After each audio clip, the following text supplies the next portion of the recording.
It's said that it takes a lifetime to earn trust and only moments to lose. Truer words have never been spoken, in my opinion.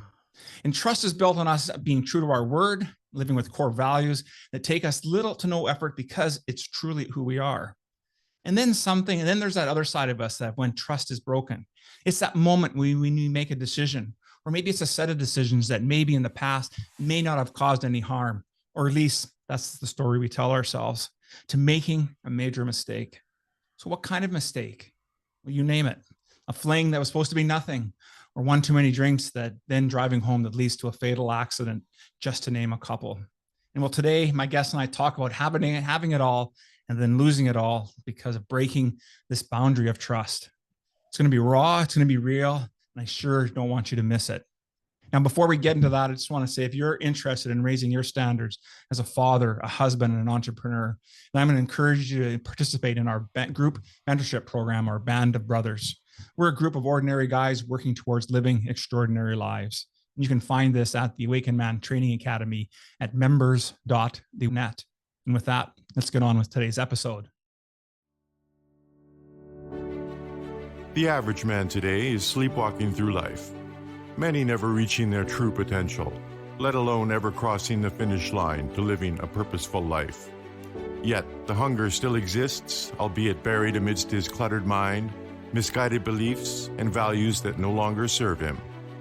It's time to align yourself for greatness. It's time to become a revolutionary man. Stay strong, my brother.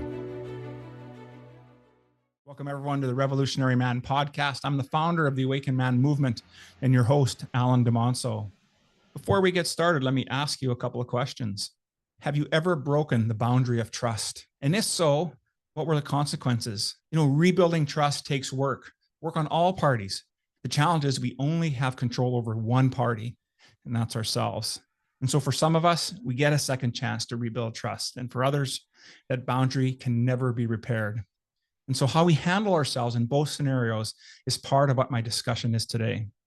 So allow me to introduce my guest. Wayne Boatwright is a distinguished Ivy League educated attorney and polymath with a captivating story that transcends conventional narratives. As a multifaceted figure, Wayne has left an indelible mark on the legal, journalistic, and advocacy spheres.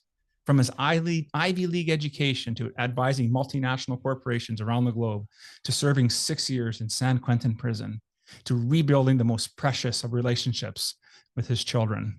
Allow me to welcome Wayne to the show. How are things, my friend? Wonderful. Thank you for having me, and I'm looking forward to our conversation. When your information came across my desk about being a guest on the show, I knew right away this was a conversation that must be had. And we must have this because as fathers, there's so many things that we need to do and how we show up. But as you know, in our show here at the Revolutionary Man, we always talk about everyone being on a hero's quest. And so you have two incredible stories here. The first is that Ivy League education and big business to losing it all for a gross negligent vehicular manslaughter. And then you also have had that other side of it. And so tell us how each of these has shaped you into the man you are today and the work that you're doing. Wow. First of all, great introduction, and trust will be the theme that we'll go through, both lost and the struggles to regain it. We don't appreciate just how precious things like that are until we lose them, do we? Yeah, my story is the classic American meritocracy dream. So I was raised by a single mother without a high school education. I lived on government assistance in rent control housing with my mother, my half-brother, and my grandmother. And even though I had a pretty bare existence, I had dreams. And the thing I think about America that I love is that if one really works hard, one can achieve one's dreams. At least that's what I believe for most of us. And in my case, that's what I did. For example, my last year of high school, which is when you're basically 17 to 18 years old, I only went to school 2 periods a day. I worked the rest of the time. I started working at 15 and a half when it was legal to do so in America because I had to earn money. And I worked hard. I think the mantra that I told myself that allowed me to achieve as much as I did, and that included, getting a college education from the basic beginnings, junior college, remedial English. I took 3 years off between the end of high school and starting college. I worked. I had to earn money, but then I realized that to achieve the things I wanted in life, I needed an education. So I decided to take up the reins and do that. And studied very hard and was lucky enough to get into Cornell, which is an Ivy League law school, and graduate from there and have not the legal profession as you see it on TV. I wasn't a litigator. I wasn't into criminal law. I was a business lawyer. I helped corporations and businesses achieve their goals, both domestically and internationally. So much so that I spent 6 years as a lawyer in Seoul, Korea, and worked with all the multinationals coming into the Asian markets. That was in the 1990s. I got to party with Stevie Wonder one night and his band. I met George Soros. I met Michael Bloomberg. I got to interact with their businesses as they entered into the Asian markets as well, and decided to come back to the U.S. and work for a global company called Accenture, where I had a position with them that allowed me to travel as a lawyer all around the world. Sydney, Tokyo, Shanghai, Paris, London, New York, Athens, Madrid, right? I mean, I got to go everywhere as a lawyer. But I was in the Bay Area and I got bit by the startup bug. The Silicon Valley ethos is something that I really aspire to maintain and something I really respect, the creativity and the risk-taking that it engenders. And so I became an independent lawyer working with startups instead of large global multinationals. And so I had that career, but I also had challenges. And I know I could let you ask about it, but for me, for example, I didn't have a drink of alcohol till I was 33 years old. But in Seoul, Korea, alcohol is an important part of the culture of business there. You drink at dinner, you drink at the club afterwards, you drink at karaoke at the end of the night to show that you're doing it. And I took that up wholeheartedly and developed a drinking habit that, unfortunately, in my case, I lost control of. And it became steadily worse, especially as there were challenges with my career and with my family, my mother and brother who were having problems. And so alcohol became the coping mechanism that I went to the most. And it's a weird counterintuitive mix, because mantra of better, faster, stronger that had gotten me to where I was also led to a very solitary life. And so rather than reaching out for help, whether it be from my wife or my friends, I went to the bottle and relied on alcohol more and more often as a means of dealing with the stresses and pressures that I was facing in my life, and was the source of the greatest tragedy imaginable for two families. In my case, I was a drunk driver and I killed someone while driving and took her away from her grandchildren, her children, her family, destroyed that family's view of what life could be and what opportunities there were for them. But at the same time, I destroyed my family, because my crime not only led to severe physical injury for me, but ultimately led to me being sentenced to 7 years, 8 months, as you said, for gross negligent vehicular manslaughter, and serving over 6 years in state prison. And I say serving importantly. I served sentence. It's what society required of me. Not religion, which may have required a life for a life, right? And not pure forgiveness, which is also a view that religion espouses. I served sentence, and I am proud that I did so. It was required of me, and I was willing to face that responsibility. It's a tough one. Yeah, that's a tough one, Wayne, for sure. Yeah, unimaginable for most of us. I think the impact of that story and knowing a bit about that, about the background of that story, is that while mine wasn't as powerful as yours, I can remember, when it happened for me was in my early 30s. I was very successful as a chef and competing in, culinary Olympics and doing all that stuff. And while my professional life looked on the outside to be extremely successful, my personal life was falling apart all around me. And ultimately ended up by losing everything as well and having to totally rebuild my life. And so what makes it your story so powerful is this next part that I really wanted to get into, is really starting to talk about this redemption piece. You served your time, you served that and doing in part of that punishment that was required of you, but you also took an opportunity to really take an opportunity to look at what the kind of man that you are, and how that time really gave you the opportunity to change your outlook on life. So can you talk a little bit about that, that starting that transition of change for you? Sure. It's interesting. And I think that was spot on. I think most of us don't realize we all know the things we should do. Why don't we do them? I knew that I was drinking too much. I was drinking alone. Best sign I know of having an alcohol problem, if you can't face it. Are you drinking alone? If the answer is yes, period, you have an alcohol problem. I was drinking alone. I was drinking alone daily by the time of my accident. And that's because I couldn't face the challenges, and I was using alcohol as a coping mechanism instead of really trying to deal with the challenges that I was facing and that I had to deal with to be a true adult instead of hiding from them in a bottle like I was. So I really think the reason that's such a common story, a heartbreakingly common story, and whether it's drugs or alcohol or smoking or sex, whatever addiction you may have, these are coping mechanisms. And we don't realize why we're using them. And our society doesn't really acknowledge that. It tries to treat symptoms rather than causes. I think that's why so many people go back to drugs and go back to alcohol, is the solutions they're seeking are addressing symptoms and not causes. And to get to those root causes, you have to understand your subconscious, your unconscious mind. And that's a perilous, difficult journey for anybody because we live in our conscious space, right? That's where we get things done. That's who we think we are. Mm-hmm. And that's how we present ourselves to society.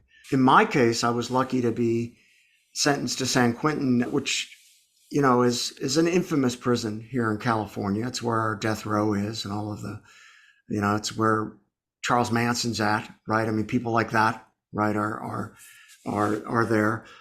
But it's also the only prison in the California system, and I think one of the only ones in the world that has more nonprofit and advocacy groups that volunteer to go in to teach classes in groups than are wanted, than they can satisfy. There's well over 100 that go in there on a weekly basis. And so when I was in prison, I voluntarily took advantage of those. Those aren't things that you have to do. Those are things I wanted to do. Because the power and the crisis of taking a life, it was both of those things. Was it a tragedy? Was it a sin? Was it a wrong? Yes, it was all of those things. It was a crime. I did that. How could I do that?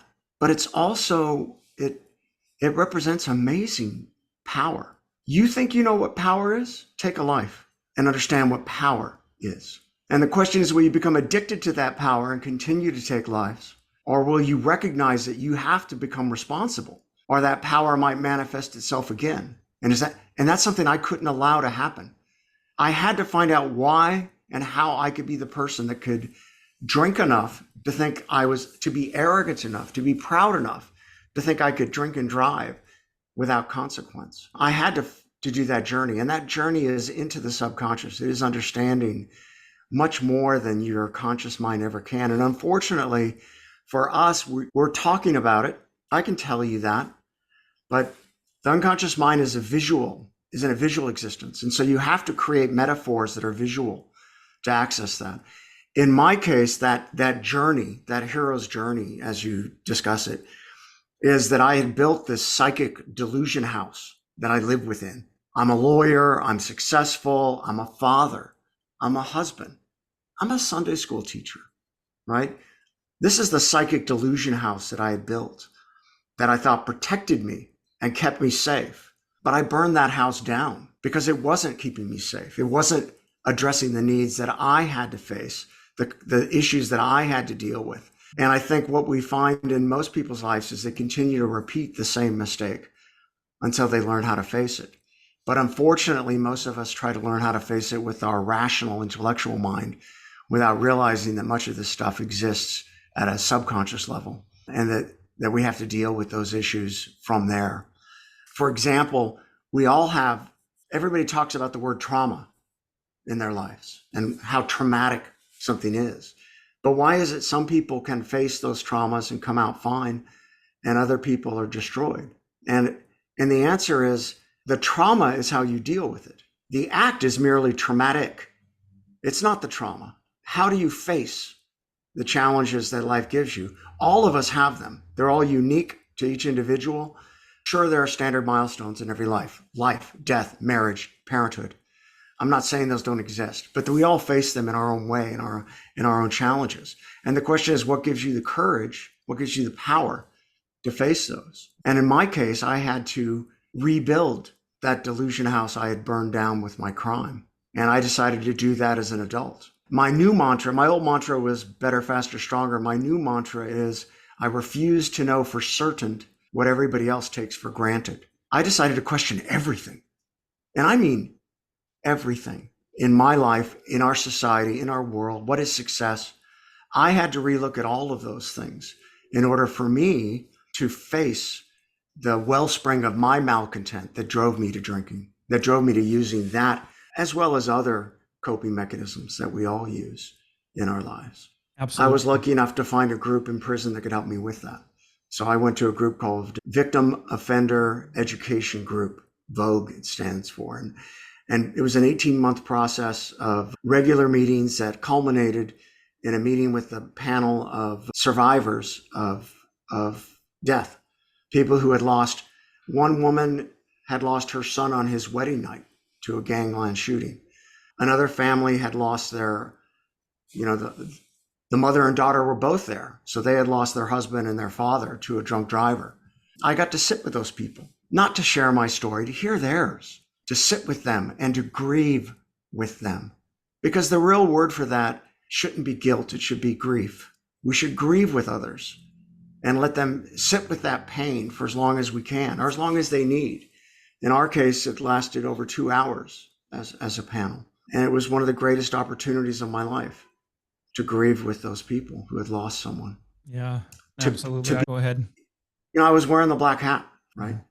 And so to show them that I was more than just the crime I had committed, and to let them know they could be more than just the victim they felt like with the losses they had suffered, so they could heal, right? To stop being a victim and become a survivor, which is, I think, all of our goals. That is the hero's journey, right? To become a survivor.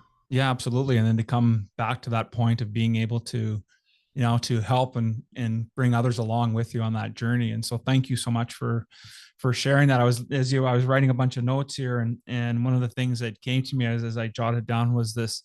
I watched this clip about Matthew Perry, and he was challenging this guy on this panel. I guess he was an author, and he wrote a book, and he was challenging Matthew was challenging him, I should say, about, that, drinking is a choice, right? And Matt was really upset. And I think everyone's knows how his struggle with addiction. And he talked about having all these protocols that he would put in place to manage himself before that first drink, because he knew once that happened, it was game over for him. And then I was listening to you tell your story. And so I was thinking of that. And then I remember, listening to you speaking with another podcast host and talking about how you needed to start to unpack your triggers as well, and sounded very similar. And then today you're speaking about, really understanding that subconscious and building those images of who we are, and how those triggers are the things that once we understand that mechanism of how that works, it gives us an opportunity to dismantle it and now to rebuild it. And I don't know if I'm paraphrasing or summarizing what you just said, but that's what was coming through to me. Yeah, and I'm not a psychiatrist, right? I'm sure there are professional terms for all of these things. But what I heard you say, and what I assume his story was most of the processes and most of the rehab centers seem to work about building a wall around whatever triggers your drinking. And you can never make the wall. For many of us, that wall can never be thick enough, high enough, strong enough. For some that works, right? They can build a wall around that trigger. And if that works for them, I'm not here to question their choice. In my case, I wanted to dismantle that trigger. I know you've had a lot of experience in the culinary world.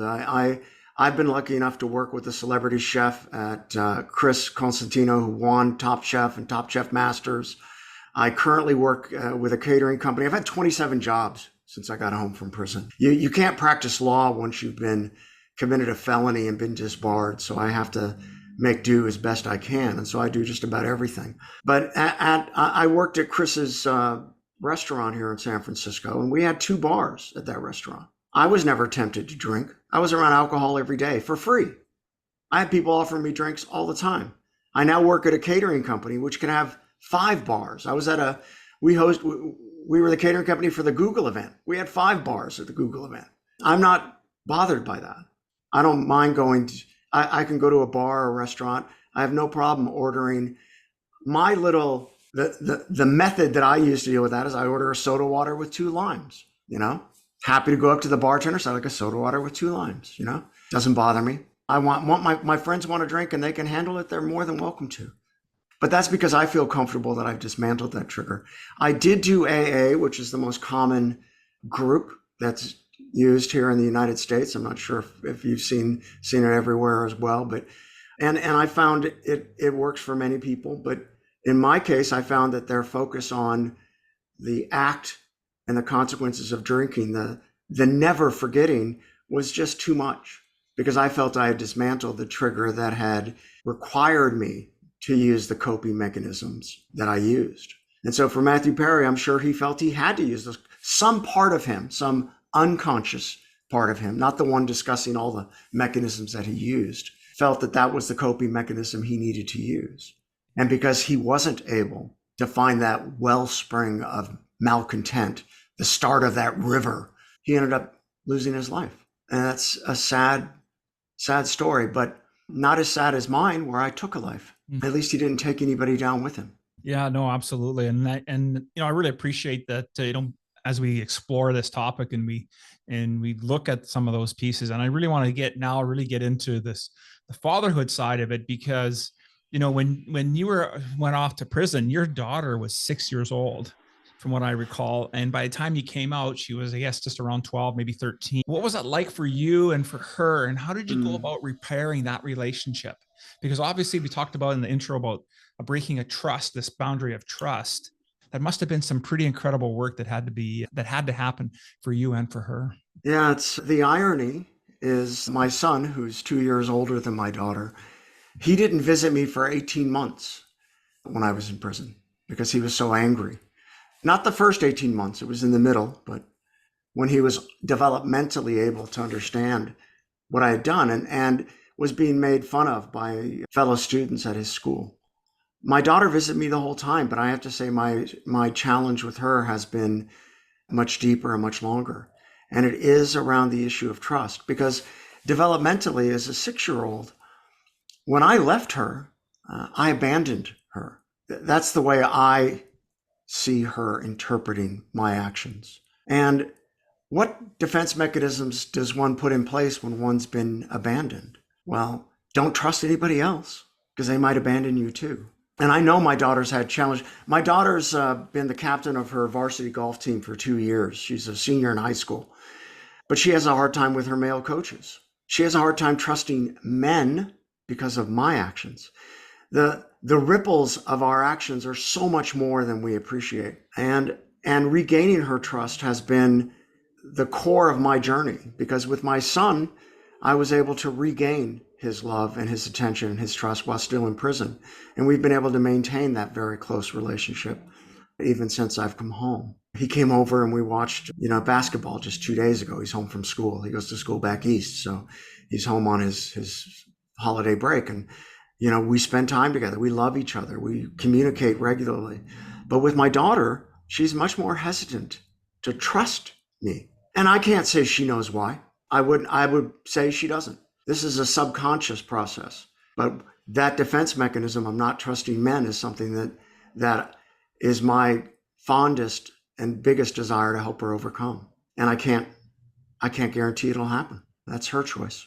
And it's one of the most painful things that I've done is to destroy that innocence in my children by my act. That's why I said I destroyed 2 families. With trust, I couldn't regain my wife's trust. A few months into my prison sentence, she asked me for a divorce. And I can say that since that time, at least I've gained her trust as a co-parent. And we do a very good job as co-parenting of our children. We communicate regularly, at least once every 2 or 3 weeks. We'll be on the phone and debrief each other what's going on with the kids. I was invited over to the family dinner for Thanksgiving. I'm again invited over for Christmas dinner with the children and with my ex-wife and her new husband. And he welcomes me in that way.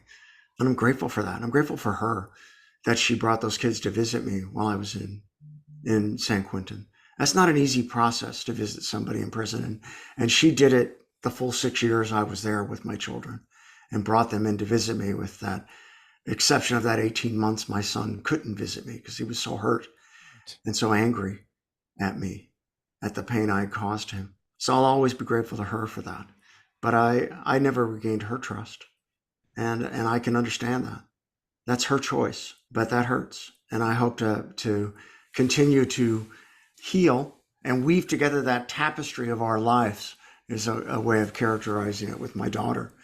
Yeah. And that she can learn to trust not just me, but men in general. Yeah, absolutely. And I would say that, the nice thing that's really coming out of it, even, from with your wife's perspective and how she's fitting into this, is that while there might not have been enough trust for a marriage to stay together, there was enough trust for you as the father to be able to be present there. And so kudos to you as well for being able to rise up to that and being okay with it, as okay as you can be when the marriage falls apart. And it's been 20 plus years since my first wife and I have no longer been together, and I've been remarried and happily so. But I can tell you, when I hear that she's having health issues, my heart still goes out to her for what she's going through. And so we were talking just before coming on the show here to hit record, and you had told a story about how you had just checked your messages, and what was it, in the last day here, you was over like 178, 180 odd messages. And I said, and I want to bring that forward because we're talking about how do you rebuild trust, and those are one of those key things about being connected with your children and staying there and having that ability. And while I, jokingly said, I think it would take me maybe a month to get there, it's still not a great thing for me to be able to say as a father. So tell us a little bit more about some of those things that maybe we take for granted as fathers, and that with our children, and what are the things that you're doing today to continue to create that foundation of trust and create that place for them to know that dad's still somebody that they can come to. Sure.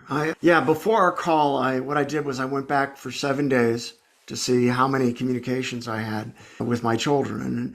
And it was 178 communications in the past 7 days. Now, some of them may have simply been the word love, or heart, or photo.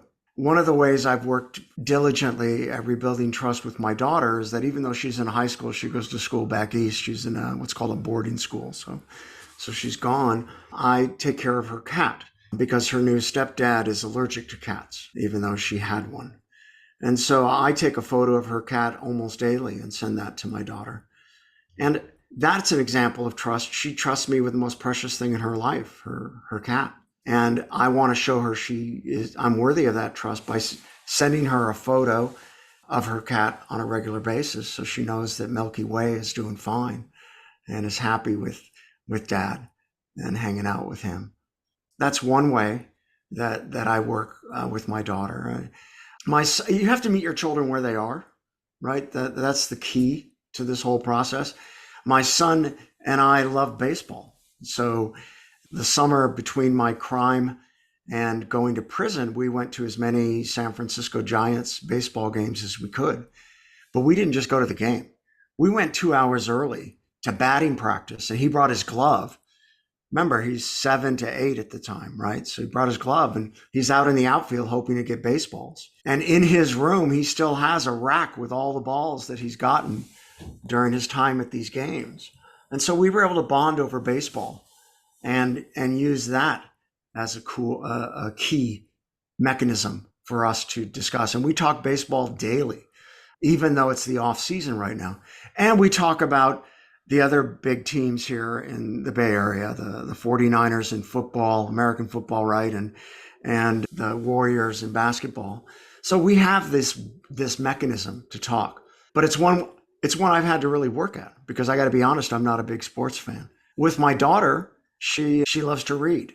So I'd find a series of books that she loves to read, like Harry Potter, for example. In her case, it was actually the Rick Riordan books that deal with Percy Jackson and the Lightning Thief, where there's a whole series of books. Well, when I was in prison and I found out she wanted to read those books, I went to the prison library, checked out those books and read them. So I'd have examples. If she said something about her life, I would equate it to something going on with Percy or with the other characters in these books, because that's where she was. That's something that was important to her. And I think if I were to get a message out to other dads, it's to meet them where they are, but that also means get interested in what they're interested in. And that doesn't mean do it lazily. Go all in, read the books, watch the TV shows, watch the sporting events, whatever it is, to meet them where they are. The term I like to use is that of an enlightened witness. I think too many parents either act as taskmasters or as friends. And you're not, you're a parent. And a parent needs to be not just a witness. I like to call it being the front row for my kids. I cheer them on with whatever they're doing. I want them to make informed choices, but they're their choices. And I want to cheer them on as they make those important decisions in their lives. My daughter has to decide what college she's going to go to, determined by where she gets in. Don't get me wrong. It's not like she gets to choose, but I want to help her in that process. I want to cheer her on in that process. I think that enlightened witness, knowing what's going on and being able to guide that process, is something that parents should do and something that I work very hard at and believe I've had some success at. For example, this past few months, my son decided to spend a semester in Washington, D.C. He was thinking about it. He wasn't sure if he was going to do it. The enlightened witness means you do research on that. What would it be like in DC? Where would he go? Who would his professors be? What would the environment be like? And to discuss all of those issues with him as he goes through that process. And of course, it's a wonderful time. We're having a presidential election year coming up. So he'll be in Washington, DC in one of the 4 years where DC's the busiest, the hottest, the most crazy. He'll be able to be there. And he's decided to do that, to take that risk of leaving the comfortable campus with the dining halls and his roommates and go off to Washington, D.C. for a semester. But it's not because I pushed him to do it. It's because I was a witness to his desire to do it. But I was enlightened. I discussed it with him and had a lot of heartfelt conversations about the pros and cons of it. Those are the terms that I like to use. Meet them where they are and be an enlightened witness. Love those terms.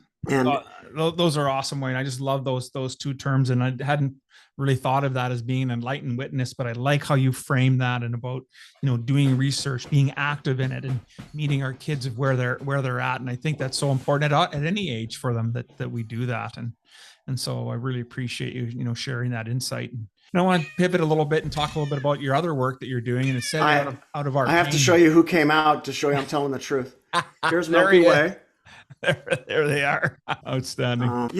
One thing you learn in prison, I know we're not going to talk a lot about it, but you don't know what tall tales are till you go to prison. I met guys who claim to be special forces, secret, sons of unwanted billionaires. The stories that come out are amazing. And so I work very hard since I've come back to verify anything I say. I can show you the list of 27 jobs, for example, when I talk about that. Or I can show you the cat, that Milky Way that I take care of for my daughter. Yeah, I totally have gotten that impression that you're truly an authentic individual that, if anything that didn't get lost in your whole story, Wayne, has been that you're truly authentic and you have a ton of integrity. And I appreciate that, because it could be easy for you to change the story, embellish it, make it be more than it is. And yet you're sitting here, and as I enticed everyone that we were going to have a raw and a real conversation. We've been doing that through this whole conversation today. So I thank you for doing that for us and for fathers that are listening that may be in a similar journey that you are on and are having to deal with rebuilding trust and rebuilding family and themselves. And so part of our, it's said that part of our pain, from our pain comes our purpose. And so I know you're the managing editor of the San Quentin News. And so you bring a different perspective when discussing this nuance of, folks that are coming to be re-enter into the workforce, and this power of redemption. We've been talking about that today. So tell us about how you got involved with that paper, and how is it serving its readers today? Yeah, well, thank you for saying that, because the one thing I love to promote is that people read sanquentinnews.com. Very easy to find. The San Quentin News is a 20-page paper that has 60 to 80 articles every month that come out. It has a 35,000 print subscription. It was 20,000 when I started. It's up to 35 now. So people are reading it, and it's going out to all the prisons in the California system. I was the managing editor when I was inside, and then I became the web manager. And as we have a website as well, which I just touted, please go to our website. It makes me look good. If you find any mistakes, let me know. I'll make the corrections. But it's a chance for the incarcerated to express their own voice. And I can assure you, when I was the managing editor who was working at getting the right balance of stories that we wanted to talk about, there were a lot of stories that were told in a way I wouldn't have told them. But this is a chance for them to have their voice, not my voice. Again, that's why I never disclosed I was an attorney when I was inside. I just said I was a business guy that was in prison, because I don't want to get into that. I don't want them to, they need to make these choices. And so the San Quentin News is a great example of highlighting many of the organizations that are involved in San Quentin, the nonprofits and advocacy groups that have regular meetings and classes there, but also the sporting events, which are another great way for people to get in touch with their authentic selves, right? Play by the rules, for example. People don't appreciate how valuable sports are to teach those simple things. Play by the rules, show up on time, face the consequences of your actions if you foul somebody, right? So we talk about sports. We talk about the incarceration system across the United States, and also the chances at rehabilitation that exist in other countries, whether it be Norway or Japan, and what goes on, and write articles about those things. So I'm very proud of the San Quentin News, a prison inmate-run, managed newspaper that publishes the articles it wants to publish about the topics that they find interesting, and hopefully can give hope to other inmates in other prisons that there may be a path for them back. Because unfortunately, many of these men stay mired in their criminality. They don't see a way out. So why change? Yeah. And so the question is, what are the tools that can help them find a way out? And it's different for every person. I like to call it the three elements are introspection, to understand yourself, and then creative self-expression. And again, that could be in sport, writing, whatever helps you express yourself to the world. And then the ultimate one is service. How do you share that with others? If basketball is your thing, how do you become a coach? If being an artist is your thing, how do you teach someone else to be a better artist? Service. But you have to have that creative self-expression, and you have to have that introspection. You have to understand yourself as part of that process. And that's a very difficult journey. We don't live in a culture that prizes that introspection as much as it should. So And so finding tools to help you do that are very important. I love the idea of the small group, or the idea of community discussing these issues. One way of doing that, for example, is I do a weekly Bible study with my men at my Presbyterian church. But that's a great mechanism. I also do a business twice a month coffee where men will get together and discuss their lives and their challenges. It's amazing, not just for you to understand. When you talk to others, they will reflect back to you what you're saying, and you can understand yourself better. But it also condenses a whole life experience. You get to see everything and how other people deal with challenges in these meetings with others. In my men's group of businessmen, one of the members got married. So we all shared that process of loving somebody, proposing, getting married. Another one's had his two children, his first and second child, and a third one on the way. And so his challenges of being a father, starting a business, firing somebody from that business, right? These groups give us a chance to discuss a wide variety of issues beyond our own self-centeredness. And I think that's very important to have that mechanism. And I would recommend anybody who's listening to find a similar group. And that could be AA, for example, if they find that works for them. But it could also be a business group. It could be a church group. It could be one that teaches about the hero's journey and how to truly aspire to be the man that you want to be. Yeah, completely agree. I think it's so needed today, even more so today with the way society is going. And I was going to, lead with that for the next question I had for you is that, you've been out for a while, you've been doing some great work around the world, but as you look around you, what do you see that really needs to be corrected or realignment with society today? I've actually written quite a bit about this because I love looking at systems and how things work. And we're going through a great transition as we're trying to digest this new technology, this digital realm that now exists. And as a society, it creates conflict, right? And so we're not sure how to do that yet. We're working that out as a society. But that process is painful and difficult. An example of a similar change would be the advent of the printing press that came out in the late 1400s that led to the 100 Years' War between the Protestants and the Catholics. Could that happen with this digital technology? Yes. It's that big of a change that we're trying to adjust to. And we haven't figured out as a society how to do that yet. But I would recommend people characterize it that way. It's a digital realm that you're exploring. And you have a mental realm that you live in yourself. You have a physical realm and you have a digital realm. And you must develop the tools to act in that digital realm that you want to. An example of my techie law experience with startups, the way I like to express it, is we used to have an expert to help us find a needle in a haystack. And that's what you use an expert for. But technology now gives us a needle stack. And so anybody pulls a needle out and pretends they're an expert. Look, I found a needle. I mean, that's at its core, that's why we don't trust media anymore.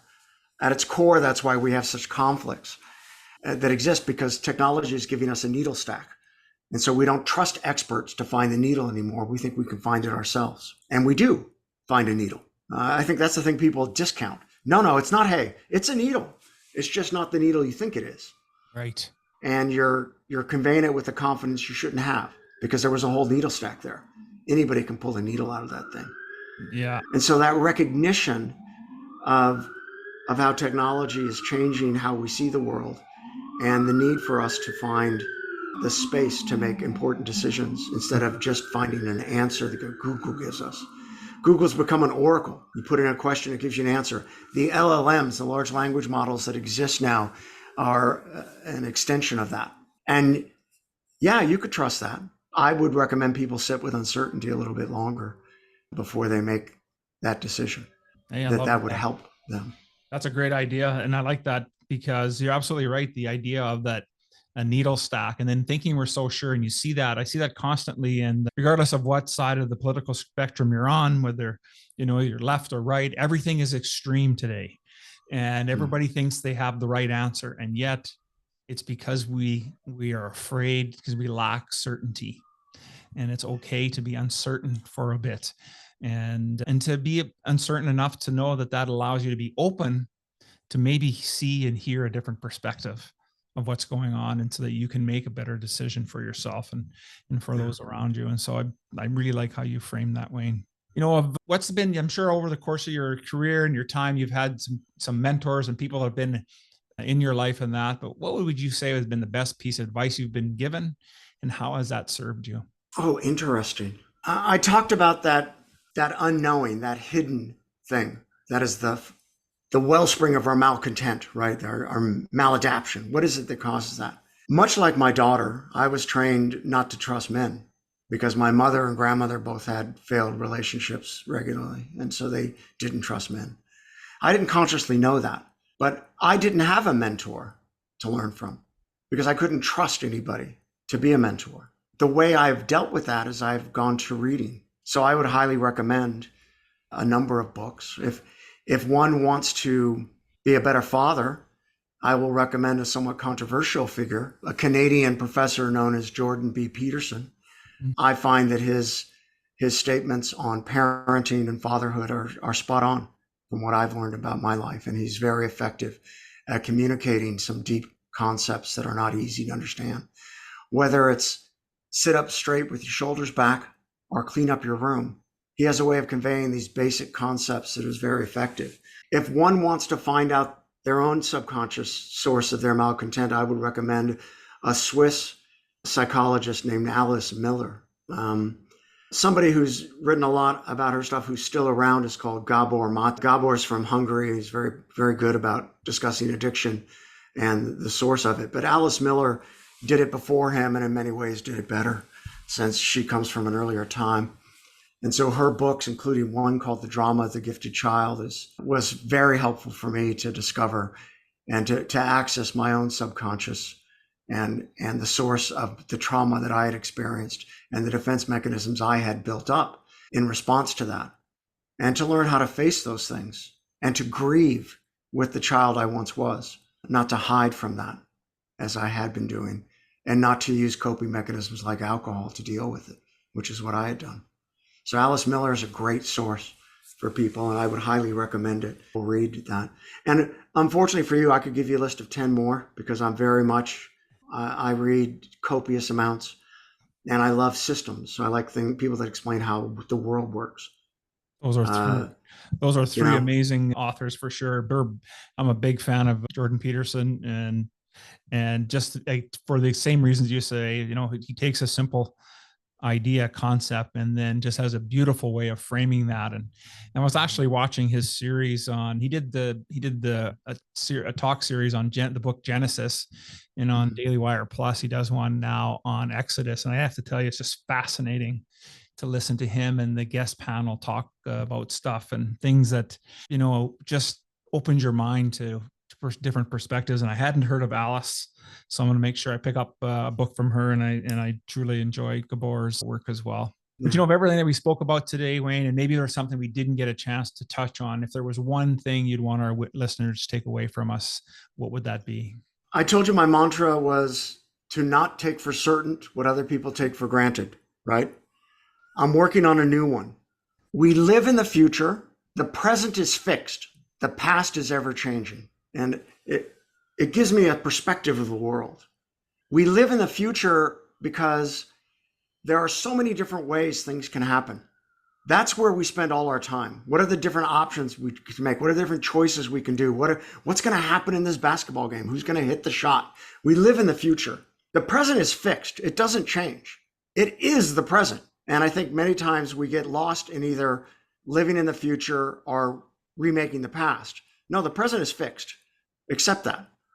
But the past is always changing. That is the narrative of our life. We live in narrative. Our self is actually a story.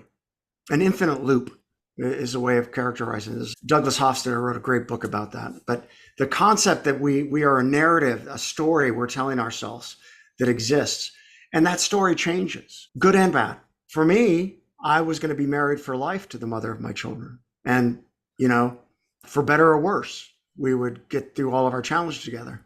That was the story I told myself for decades. We were married for 14 years. I told myself that story. But now that story's changed, right? It's not for better or worse. It's not for life. So the past is always changing. And we need to be able to face that past and have the courage to change it where it needs to be changed. When we developed a defense mechanism as a child that is harming us as an adult, we need to get rid of that defense mechanism. But we still have to mourn with that child that we once were, what happened. So that past is always changing. So that's my new way of seeing the world. We live in the future. The present is fixed. The past is always changing. And that's beautiful. I just love how you put that together. Just want to say once again, Wayne, thank you so much for being on the show. I just really appreciated you being here and helping us get an understanding of what it takes to rebuild trust for ourselves and with those around us. But if men are interested in getting a hold of you and participating in your work or reaching out to you, what would be the best way for them to do that? The best way to contact me is on LinkedIn. By the way, one of the talks that you did with a guy speaking about AI, he said, reach out to me on LinkedIn. So I did, and he connected with me. I promise anybody who reaches out, I will connect with them on LinkedIn. It's just my name, Wayne Boatwright.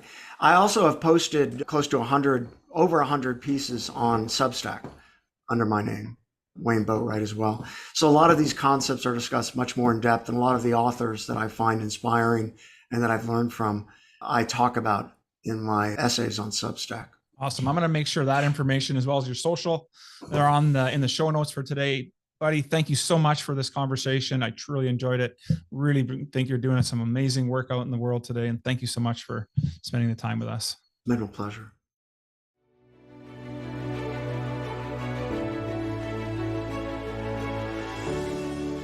Thank you for listening to the Revolutionary Man podcast. Are you ready to own your destiny? To become more the man you are destined to be? Join the brotherhood that is The Awakened Man at theawakenedman.net and start forging a new destiny today.